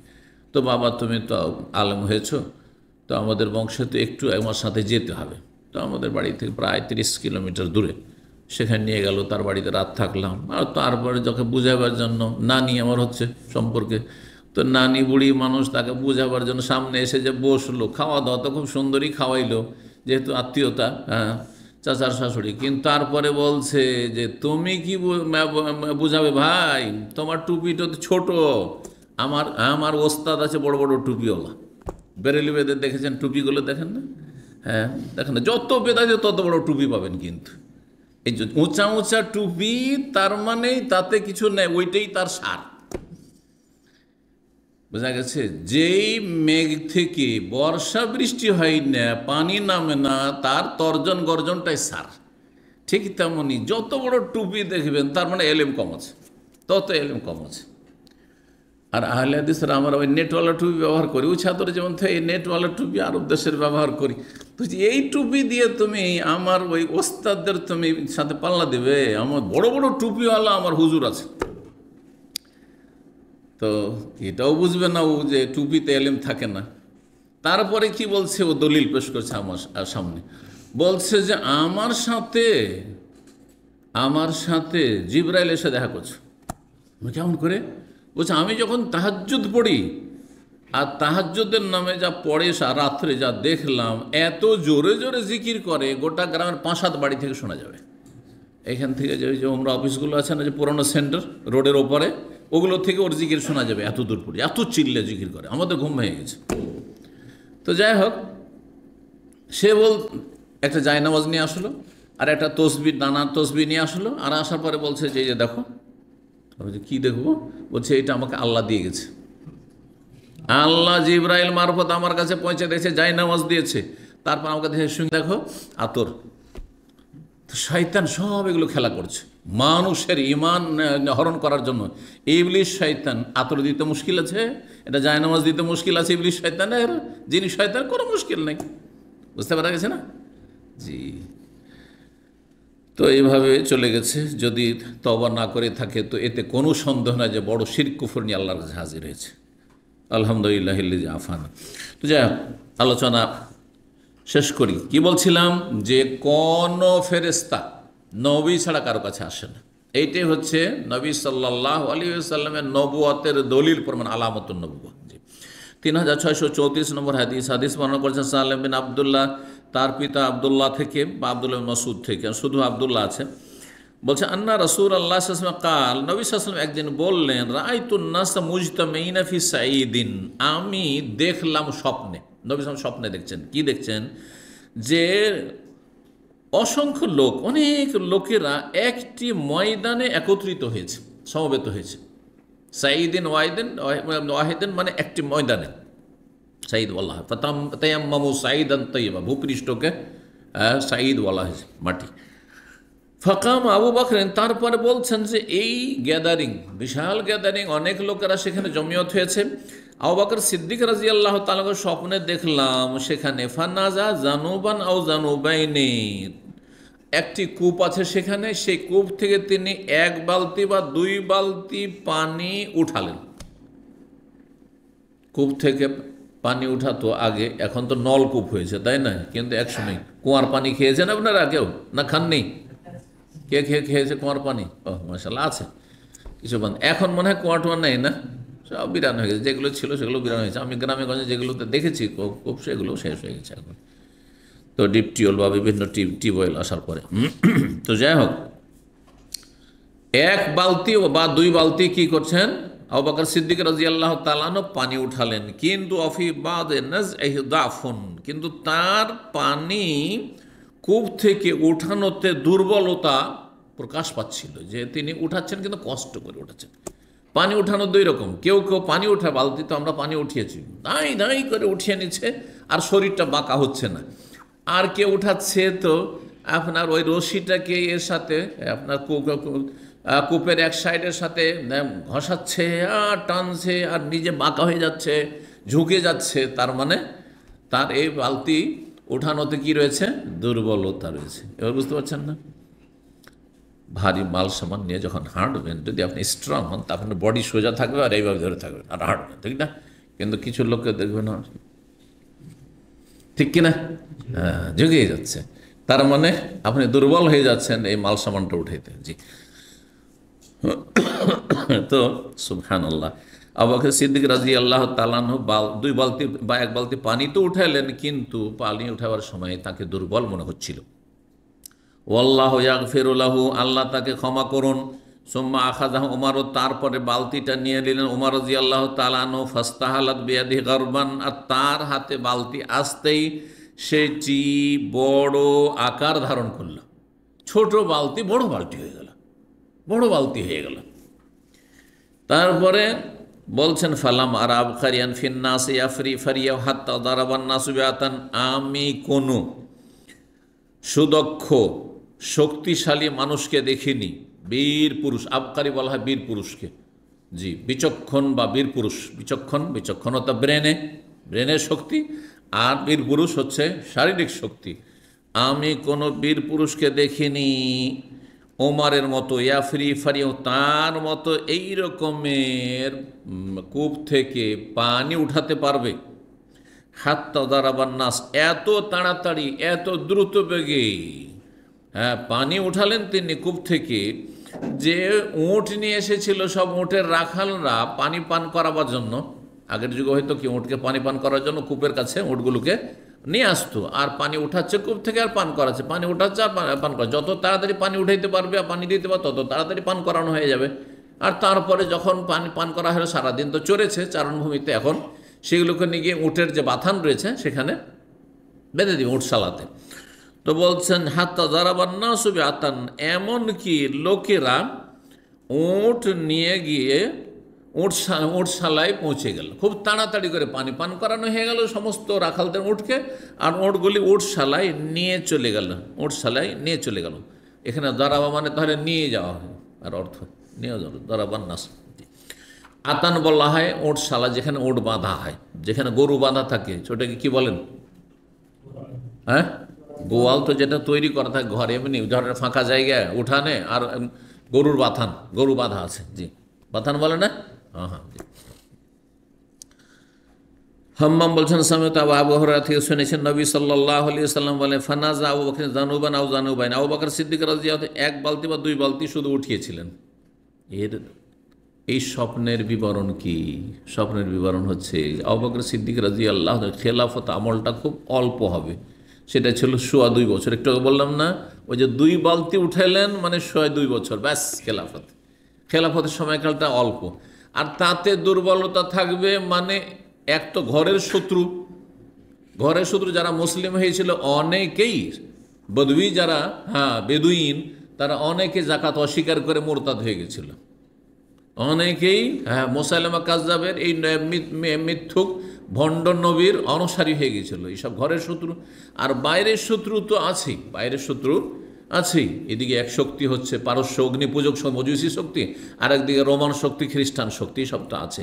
তো যার ফলে তার যুগটাই ইসলামের জেহাদগুলি বেশি হয়ে শক্তিশালী হয়, ইসলাম আর মুসলিমদের শক্তিশালী হওয়ার সময় সুযোগটা বেশি পাওয়া যায়নি। এই দিকে ইঙ্গিত রয়েছে এই পানি উঠানোতে, যে পানি উঠানোতে দুর্বলতা আছে। আর অল্প পানি উঠিয়েছেন, 2 বালতি, মানে 2 বছর মাত্র, জি, 2.25 বছর ছিল। 2 বছর 3 মাস 10 দিন মাত্র তিনি খলিফা ছিলেন, যেমনটা সূক্ষ্ম হয়ে বলা হয়েছে। কিন্তু ওমর রাদিয়াল্লাহু যখন খলিফা হইলেন, 10 বছরের বেশি খলিফা থাকলেন, এবং তার খেলাফত আমলে কোনো রকমের কলহ বিবাদ দ্বন্দ্বের কোনো সুযোগ ছিল না। আর সবগুলি বড় বিজয় সেই যুগে হয়েছে। পারস্য দেশ মুসলিমদের হাতে এসছে, রোম আর এসছে মুসলিমদের হাতে। এজা হালাকা কিসরা ফালা কিসরা বাদাও, এজা হালাকা কাইসার। রোম সাম্রাজ্য, রোম রাজা যখন ধ্বংস হবে আর তারা দাঁড়াতে পারবে না। যখন পারস্য অগ্নিপূজক রাজা ধ্বংস হবে তখন আর তারা দাঁড়াতে পারবে না। সেই বিজয়গুলি ওমর বিন খাত্তাব রাদিয়াল্লাহু আমিরুল মুমিনিনের খেলাফত আমলে হয়েছে।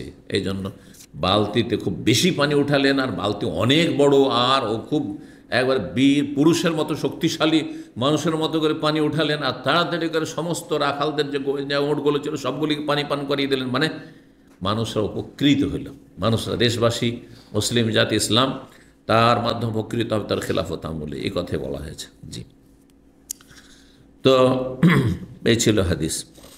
26 নম্বর অধ্যায়ে বাবু কাউলিল্লাহি তাআলা, এই অধ্যায় হচ্ছে মহান আল্লাহর বাণীর তাৎপর্য বা তাফসীর সম্পর্কে। ইয়ারিফুনাহু কামা ইয়ারিফুনা আবনাহুম আল্লাযিনা আতাইনাহুমুল কিতাব। আল্লাহ বলছেন যাদেরকে আমি কিতাব দিয়েছি, মানে ইহুদিরা বিশেষ করে, আর তাদের কিতাব সম্পর্কে, তাওরাত সম্পর্কে বেশি জ্ঞান ছিল। যদিও যাদেরকে কিতাব দেওয়া হয়েছে খ্রিস্টানরাও, কিন্তু খ্রিস্টানরা সেই যুগে অজ্ঞতার শিকার বেশি ছিল, যেন আল্লাহ সূরা ফাতিহা তাদেরকে দল্লিন বলেছেন, পথভ্রষ্ট। আর মাগজুব আলাইহিম, আল্লাহর গজব তাদের ওপর কাদেরকে বলা হয়েছে? ইহুদিদেরকে। কারণ জানার পরও যারা মানত না তাদের ওপর আল্লাহর ক্রোধ, গজব। এই জন্য মুসলিম সমাজে যারা পথভ্রষ্ট পাপী তারা দুই ভাগ বিভক্ত। এক তো সৎকর্মশীল যারা ভালো মানুষ, সলেহীন, আর এক দল যারা অসৎ লোক, তারা দুই ভাগ বিভক্ত। এক দল জানে কিন্তু পড়া শয়তান। এটা আমার নানার ভাষায়, মুরব্বী রাহিমাহুল্লাহ। আমার বয়স নানার বাড়িতে থেকে যখন লেখা পড়ি তখন 10 থেকে 12 বছর, এই 2 বছর নানার বাড়িতে পড়াশোনা করেছিলাম মাদ্রাসা। তা আমার নানার 3টে ছেলের ছোট মামাটা বেশি শিক্ষিত, সেই যুগে college pass, graduation, BA pass. তো ও একটু দুষ্টামি বেশি করতো, টাকা পয়সা বেশি খরচ করতো, কারণ একটু শিক্ষিত, কলেজে পড়ে। আর বাকি একজন মাধ্যমিকের কিছুটা পড়েছিল মেজো, আরও বড়টা সামান্য প্রাইমারি কিছু পড়েছিল সেই যুগে। সেই যুগে ম্যাট্রিক পাস করলে হেডমাস্টার হওয়া যেত, হাই স্কুলের, ওই যুগটার কথা বলছি। আমার মামার মধ্যে বুঝতে পারছেন, জি, তাদের এখন বয়স 90-এর মধ্যে চলে গেছে প্রায় সব। তো আমার নানা যখন দেখতো আমার ছোটো আমার দুষ্টামি, তখন বলতো, এই পড়া বদমাইশ রে, পড়া বদমাইশ, এটা বুঝেন তো, বদমাইশ। হ্যাঁ, তো পড়া বদমাইশেরা মাগজুব আলাইহিম, ইহুদিরা হচ্ছে পড়া বদমাইশ, বুঝতে পারছেন? মাগজুব আলাইহিম, জানার পরে আমল করেন না। মুসলিম সমাজে বেদাতি মোল্লা, মাদ্রাসা পড়ুয়া, আর শিরক বেদাত ছাড়ে না, শিরক বেদাত করাচ্ছে।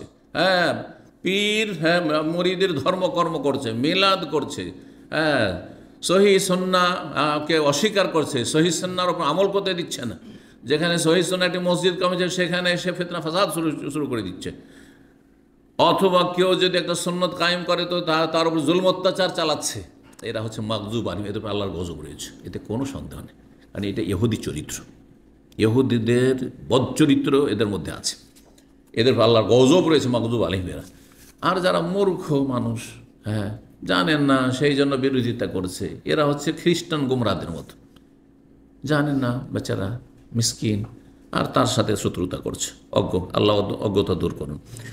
তো আল্লাহ বলছেন ইহুদিদের সম্পর্কে, আল্লাযীনা আতাইনাহুমুল যাদেরকে আমি কিতাব দিয়েছি তাওরাতে, ইয়ারিফুনাহু, নবী সাল্লাল্লাহু আলাইহি ওয়াসাল্লামকে তারা চেনে, কারণ তাদের কিতাবে, ধর্মীয় পুস্তকে, আসমানি যে গ্রন্থ ছিল যেটা বিকৃত করেছে, তাতেও কিছু কথা রয়েছে যেগুলো ভবিষ্যৎবাণী নবী সাল্লাল্লাহু আলাইহি ওয়াসাল্লাম সম্পর্কে।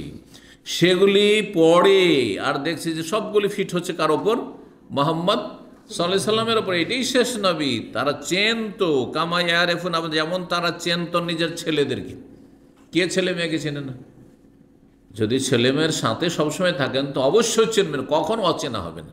হ্যাঁ, 5 বছর 10 বছর দেশে যাননি আর ছেলে মেয়ে বড় হয়ে গেছে, চিনতে পারছে না, সেটা ভিন্ন বিষয়। কিন্তু চোখের সামনে সবসময় ছেলে মেয়ে, অবশ্যই এমন কোনো মূর্খ নাই যে আমি ছেলে মেয়েকে মাঝে মাঝে চিনতে পারি না, আমার না অন্য কারো। আচ্ছা, কেউ পাগল? তো এই ইহুদিরা ওই রকমের পাগল, যা চেনার পরও ঈমান নসিব হয়নি, হেদায়েত নসিব হয়নি, হতভাগা। ওয়া ইন্না ফারিকাম মিনহুম লা ইয়াকতুমুনাল হক, আর তাদের একটি দল যারা তাদের মধ্যে শিক্ষিত ছিল, তারা হক সত্য জেনে তারা গোপন করতো, ওয়াহুম বিআলাম, জেনে শুনে, জানার পরে তারা সত্যকে গোপন করতো। সূরা বাকারা আয়াত 146, 3635 নম্বর হাদিস বর্ণনা করছেন আব্দুল্লাহ বিন ওমর রাদিয়াল্লাহু তাআলা আনহুমা, বলছে আন্নাল ইয়াহুদা যাউ ইলা রাসূলিল্লাহ সাল্লাল্লাহু আলাইহি ওয়াসাল্লাম, ইহুদিরা এক গোষ্ঠী রাসূলুল্লাহ সাল্লাল্লাহু আলাইহি ওয়াসাল্লামের কাছে আসলো, এক দল ইহুদি রাসূলুল্লাহ সাল্লাল্লাহু আলাইহি ওয়াসাল্লামের কাছে আসলো, মদিনার ঘটনা। ফাযাকারুল্লাহু, এসে তারা বর্ণনা করলো যে আন্না রাজুলাম মিনহুম আমরাতান জানায়া, তাদের একজন পুরুষ আর একজন নারী ব্যভিচারে লিপ্ত হয়েছে। মানে একজন ইহুদি পুরুষ আর একজন ইহুদি মহিলা জেনা ব্যভিচার কুকাজে লিপ্ত হয়েছে। রাসূলুল্লাহ সাল্লাল্লাহু আলাইহি ওয়াসাল্লামের কাছে যখন বিচার নিয়ে আসলো যে এর বিচারটা করে দেন, তার মানে তারাও মাঝে মাঝে বিচার সালিস কার কাছে নিয়ে আসলো? নবী সাল্লাল্লাহু আলাইহি ওয়াসাল্লামের কাছে। তো ঘটনাটি যখন নিয়ে আসলো তখন নবী সাল্লাল্লাহু আলাইহি ওয়াসাল্লাম নিজেই তো বিচার করে দিতে পারতেন, কিন্তু তার সাথে তোমাদের ধর্মীয় পুস্তকে কি আছে একটু বলো তো দেখি, যাতে করে কথাটি আরও কি হয়ে যায়, শক্তিশালী হয়। তাহলে ইসলামের দাওয়াতের ক্ষেত্রে যারা কম্পারেটিভ রিলিজিয়নের উপরে আলোচনা করছেন, তুলনামূলক ধর্মীয় আলোচনা করছেন, তাদের ক্ষেত্রে আগে ইসলামের জ্ঞান অর্জন করতে হবে গভীরভাবে, তারপরে আপনি বেদ পুরাণ পড়েন, আর আপনি বাইবেল পড়েন, আর অন্য কোনো ধর্মীয় পুস্তক পড়েন, মহাভারত পড়েন, রামায়ণ পড়েন, কিন্তু আগে আপনাকে দক্ষ হইতে হবে কিসে? কোরআন সুন্নাহয় দক্ষ হইতে হবে, আকীদায়। এই আকীদা বুঝে না আর কি থেকে কি বলে দিয়ে বসে থাকছে আকীদা বিরোধী, আর এইদিকে তুলনামূলক ধর্ম চর্চা করে আর স্কলার। এখানে কিন্তু গুমরাহিটা রয়েছে, বোঝা গেছে না? তো নবী করিম সাল্লাল্লাহু আলাইহি সাল্লামের কাছে তো দ্বীনের জ্ঞান আছেই, হ্যাঁ, সবচেয়ে বেশি আল্লাহ প্রদত্ত, এবং ওহী নাযিল হচ্ছে। তার সাথে বলে মা তাজিদুনা ফিত তাওরাতি ফি শানির রাজম, তাওরাতে তোমরা কি পাচ্ছ সংসার করা সম্পর্কে? সংসার করা বুঝেন মানে পাথর মেরে যদি বিবাহিত পুরুষ বা বিবাহিত নারী ব্যভিচারে লিপ্ত হয় তাহলে তার কি শাস্তি? পাথর মেরে সংসার করে দেওয়া, এটাকে সংসার করা বলা হয়, মানে পাথর মেরে মেরে ফেলা। ফাকালু, তখন তারা এই বিষয়টি তারা গোপন রাখল, জানতে দিচ্ছে না। কি বলছে? নাফদাহম, যারা ব্যভিচারে লিপ্ত হয় তাদেরকে আমরা অপদস্থ করি, অপমানিত করি। ওয়াইউজলাদুন, আর তাদেরকে বেত্রাঘাত করি, বেত্রাঘাত করি। আর অপদস্থ করা মানে কি করে? বলছে যে গ্রামে গ্রামে ঘুরিয়ে নিয়ে বেড়ায়। তারা করতো গাধার পিঠে বসিয়ে দিত, উল্টো করে গাধার পিঠে বসিয়ে দিল, আর তারপর গ্রামে গ্রামে ঘুরিয়ে নিয়ে বেড়াচ্ছে, এই যে দেখো দেখো দেখো দেখো দেখো কি হয়েছে, হ্যাঁ, এই ব্যভিচার করেছে। এই ইহুদিদের মতো, ইহুদিদের যে মানব রচিত বিধান, এটা মানব রচিত, তাওরাতে নেই, সেই রকমই আচরণ করে এক শ্রেণীর আমাদের দেশের মূর্খ মুসলিমরা। কেউ ব্যভিচারে লিপ্ত হইলে তার মাথার চুল নেড়া করে দেয়, মহিলার মাথার চুল নেড়া করে। আমি এরকম ঘটনা জানি আমার এলাকায়। ছোট্ট তখন আমি ছিলাম, তো আমরা মানে 10 বছর বয়স ছিল, নিজের চোখে দেখেনি, কিন্তু মানে গ্রামে বিচারগুলি তো রাতে সালিশ হইতো, তখন তো 8-10 বছর বয়স। তো যাই হোক, কিন্তু ঘটনা কাছে থেকে জানি। তারপরে কি করেছে, সেই মহিলা যেহেতু গরিবের বাড়ির, গরিব পরিবারের, তার মাথা নেড়া করার পরে আর চুল চুনকালি যেটাকে বলে, চুন আর কালি লাগিয়ে গোটা মুখে আর মাথা আউযুবিল্লাহ, তারপর গ্রামে গ্রামে ঘুরিয়ে নিয়ে বেড়াচ্ছে, হ্যাঁ, ঢোল পিটে, যে দেখো দেখো ব্যভিচার করেছে, ব্যভিচার করেছে। বুঝতে পারছেন কত বড় জালেমেরা। আর যেই পুরুষ জেনা করেছিল সে হচ্ছে গ্রামের সর্দার, যার ফলে তাকে বিচারে 15,000 টাকা সেই যুগে জরিমানা করলো, আর বললো যে আমি পরে দেবো, এখন দিতে পারবো না। আচ্ছা ঠিক আছে, এখন পর্যন্ত 1 পয়সা দেয়নি। এটা হচ্ছে আমাদের দেশের সামাজিক বিচার। সামাজিক বিচারের নামে কি যে জুলম অত্যাচার চলছে, আর কি যে মানব রচিত বিধানের কুফরি কাজ করছে, আল্লাহ ভালো জানে। এই সমাজ আমাদের অজ্ঞ সমাজ, আল্লাহ হেদায়েত দান করুন। এটা কিন্তু ইহুদি চরিত্র, ইহুদি আদর্শ। ইহুদিরা বলে আমরা অপদস্থ করি, লাঞ্ছিত করি, আর বেত্রাঘাত করি। ফাকাল আবদুল্লাহ বিন সালাম ইহুদিদের আলেম, উনি কিন্তু শুনছিলেন, যেহেতু উনি ইসলাম গ্রহণ করেছেন, প্রথম দিনই ভাষণ শুনে নবী সাল্লাল্লাহু আলাইহি ওয়াসাল্লাম যখন হিজরত করে গেলেন, হাদিস রয়েছে মর্মে, তখন তিনি বলে কাযাব, তুমি তোমার মিথ্যা কথা বলছো। ইন্না ফিহার রাজম, তোমাদের তাওরাতে রজমের বিধান রয়েছে, হ্যাঁ, পাথর মেরে যে মৃত্যুদণ্ড দিতে হবে এর বিধান রয়েছে। ফাতুবিত তাওরাতে, তোমরা নিয়ে আসো, তাওরাত নিয়ে আসো, না হলে চ্যালেঞ্জ করলে ফানাশারুহা, না ফাআতাবিত তাওর, তারপরে তাওরাত নিয়ে আসা হলো, ফানাশারুহা, তারপর সেটাকে খুললো, খোলার পরে তারা এখনও কিন্তু লুকাবার চেষ্টা করছে, উপরে থেকে বুদ্ধি করে যেই জায়গাটা রজমের কথা আছে ওখানে একটা হাতটা রেখে দিয়েছে, আর হাতটা রাখার পরে আগে পরে পড়ছে যে যেই করতে হবে, বেত্রাঘাত করতে হবে, এই করতে হবে। ফাওয়াদা আহাদুহুম ইয়াদাহু আলা আয়াতের, তাদের একজন পুরোহিত কি করেছেন, হাতটা রেখে দিয়েছে রজমের যে আয়াতটি রয়েছে বা শ্লোক রয়েছে, জি, তার উপর। ফাকারা মাকাবুল বাদা, তার আগের কথাগুলি পড়ছে, তার পরেরটা পড়ছে, কিন্তু রজমেরটাকে ঢেকে রেখে দিচ্ছে। ফাকার আবদুল্লাহ বিন সালামের তো জানা আছে যে কোন পাতাতে আছে, কোথায় আছে এই বিষয়টি। তখন আবদুল্লাহ বিন সালাম বলছেন যে ইরফায়া, দেখ তোমার হাতটা উঠাও, ওরাও হাতটা সরাও। ফারা ফায়াদাহ, তখন তো বাধ্য, হাত সরিয়েছে। ফাইদা ফিহা আয়াত রজমের, তো দেখছে যে সেখানে রজমের আয়াত বা রজমের বিধান লেখা আছে। ফাকালু, তখন ইহুদিরা বলে উঠলো, সবাই আরও জনগণ ছিল, ইহুদি জনগণ, হ্যাঁ, তারা বলল যে সাদাকা ইয়া মোহাম্মদ, হ্যাঁ, হে মোহাম্মদ সাল্লাল্লাহু আলাইহি ওয়াসাল্লাম সত্য কথা বলেছেন। আবদুল্লাহ বিন সালাম সত্য কথা বলেছেন যে আমাদের তাওরাতেও কি আছে, রজমের বিধান রয়েছে। ফিহা আয়াতুর রাজম, তাতে রজমের আয়াত রয়েছে। ফামারা বিহিমা রসুল্লাহ তখন নির্দেশ দিলেন এই নর নারী যে জেনাকারী ছিল তাদের সম্পর্কে কিসের ফারুজেমা রজম করার জন্য, যে পাথর মেরে এদেরকে শেষ করে দাও। কাল আবদুল্লাহ বিন ওমর রাদিয়াল্লাহু তাআলা আনহু বলছেন, যেহেতু আব্দুল্লাহ বিন ওমর সাহাবী এখানে বর্ণনা করে সেজন্য এখানে আব্দুল্লাহ বিন ওমর, তিনি বলছেন যে আমি তখন প্রত্যক্ষদর্শী এই ঘটনার, যে রজম চলছে যখন পাথর মেরে সংসার করা হচ্ছে। ফারাআইতুর রাজুলা, সেই সময় সেই পুরুষ লোকটিকে দেখছি যে ব্যভিচার করেছিল, ইয়াজনাউ আলাল মারআতে, সেই মহিলার ওপর ঝুঁকে পড়ে, ইয়াকিহাল হাজারা, পাথরের আঘাত থেকে তাকে রক্ষা করার জন্য, ভালোবাসায়। এটার নাম হচ্ছে প্রেম।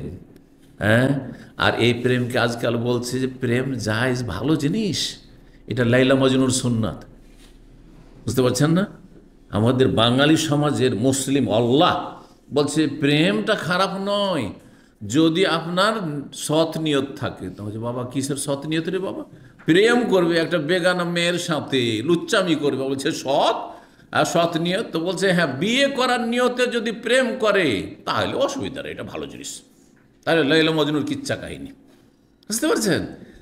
আর যদি প্রতারণা করে, বিয়ের প্রমিস করলো বিয়ে করব এই করব আর করছে না, ধোঁকাবাজি করছে, ইজ্জত লুটে নিল আর বিয়ে করলো না, তাহলে দোষের কথা। আর ইজ্জত লুটে নিক, বাস কবুল করে নিক। হ্যাঁ, কথা বোঝা গেছে? জেনা করুক, ব্যভিচার করুক, পার্কে নিয়ে ঘুরে বেড়াক আর বিচে নিয়ে ঘুরে বেড়াক, কিন্তু বিয়ে করার জন্য প্রেম করলে স্কুল কলেজ, এটা প্রশংসিত বিষয়, খুব ভালো বৈশিষ্ট্য এটি। আল্লাহ হেফাজত করুন এইসব নোংরামি থেকে, জাতিকে আল্লাহ হেদায়েত দান করুন। তো এই হচ্ছে নর এবং নারীর মায়া মমতা, বুঝা গেছে না? দুইজনকে সংসার যখন করা হচ্ছে, ও জানছে আমিও মরবো, কিন্তু সে কি করছে? সেই মহিলাকে কি করছে? রক্ষা করছে পাথরের আঘাত থেকে, বাঁচাবার চেষ্টা করছে, তার উপর পড়ে গিয়ে বা তারপরে ঝুঁকে গিয়ে। এখানে আজকের আলোচনা শেষ করছি। আর ইনশাআল্লাহ তাআলা অল্প কিছু হাদিস আছে, ইনশাআল্লাহ তাআলা আগামীকালকে আমরা শেষ করে দিতে পারবো। আর এই 15টি পর্বের মাধ্যমে মানাকিব আলোচনা শেষ হবে। আল্লাহ রাব্বুল আলামিন যেন তৌফিক দান করেন, কবুল করেন এবং সহিহ বুখারী আমাদেরকে শেষ পর্যন্ত পৌঁছার তৌফিক দান করেন। ওয়া জাযাকুমুল্লাহু খাইরান ওয়া সাল্লাল্লাহু সাল্লামা আলা নবিয়িনা মুহাম্মদ ওয়া আলা আলিহি ওয়া সাহবিহি আজমাইন। والمؤمنين والمؤمنات والقانتين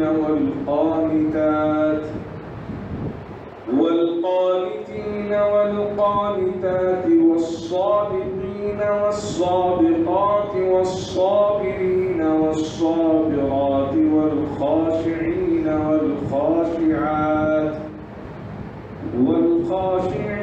والخاشعات والمتصدقين والمتصدقات والصائمين والصائمات والحافظين فروجهم والحافظات والذاكرين الله كثيرا والذاكرات أعد الله لهم مغفرة وأجرا عظيما.